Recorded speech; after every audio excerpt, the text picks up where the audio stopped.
ముందుగా మేషరాశి.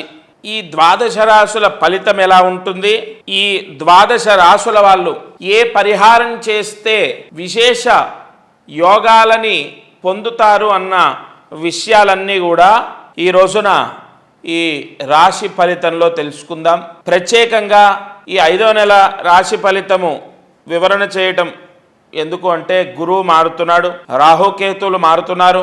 ఈ గురువు మారిన తర్వాత కొన్ని రాశుల వారికి మంచి జరగబోతోంది, కొన్ని రాశుల వారికి దోషాలు సంభవించబోతున్నాయి. మేషరాశి వారికి తృతీయంలోకి గురు ప్రవేశం జరుగుతుంది.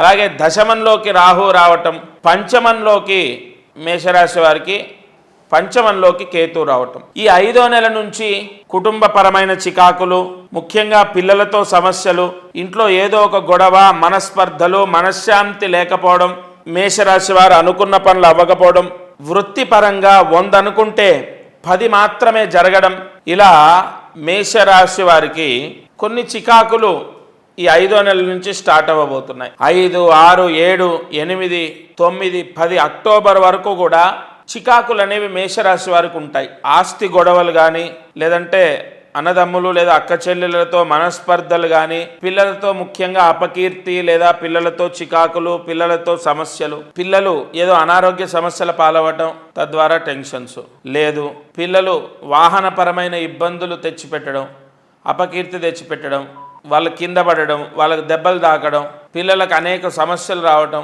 తద్వారా మేషరాశి తండ్రికి లేదా తల్లికి టెన్షన్, లేదా మేషరాశి తల్లిదండ్రులు పిల్లల చదువులకు విపరీతంగా ఖర్చు పెట్టడం, పిల్లలు ఎక్కడో విదేశాల్లో ఉండడం, సరైన ఉద్యోగం లేక, ఖర్చుల నిమిత్తం డబ్బులు లేక, ఇక్కడ తల్లిదండ్రులు అప్పు చేసి వాళ్ళకు డబ్బు పంపించడం, తద్వారా వీళ్ళకు ఆర్థిక ఇబ్బందులు, ఎలాగో అలా పిల్లల వల్ల కొన్ని ఇబ్బందులు వస్తాయి. మేషరాశి వారికి ప్రధాన సమస్య కుటుంబ చికాకులు, పిల్లలతో చికాకులు, అనుకున్న పనులు పూర్తిగా అవ్వకపోవడం, ఇవన్నీ జరిగే అవకాశాలు ఉన్నాయి.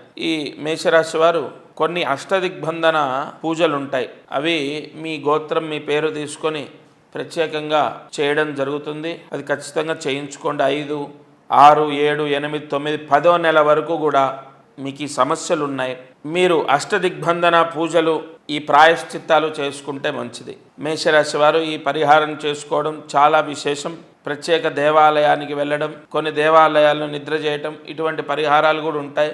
మేషరాశి వారికి మాత్రం ఈ పరిహారం చేస్తే సరిపోతుంది. ఇక ఆదాయ వ్యవహారాల్లో వ్యాపారం చేసే వాళ్లకు ఆదాయం ఎలా ఉంటుంది, ఉద్యోగం చేసే వాళ్ళకు ఆదాయం ఎలా ఉంటుంది, వృత్తి ఉద్యోగ వ్యాపార పరిస్థితులు ఎలా ఉంటాయంటే మధ్యమం. గురుబలం లేనప్పుడు డబ్బు రాదు, మధ్యమం. ఇల్లు కట్టాలి అన్న సంకల్పం వచ్చే సంవత్సరానికి పోస్ట్ పోన్ అవుతుంది.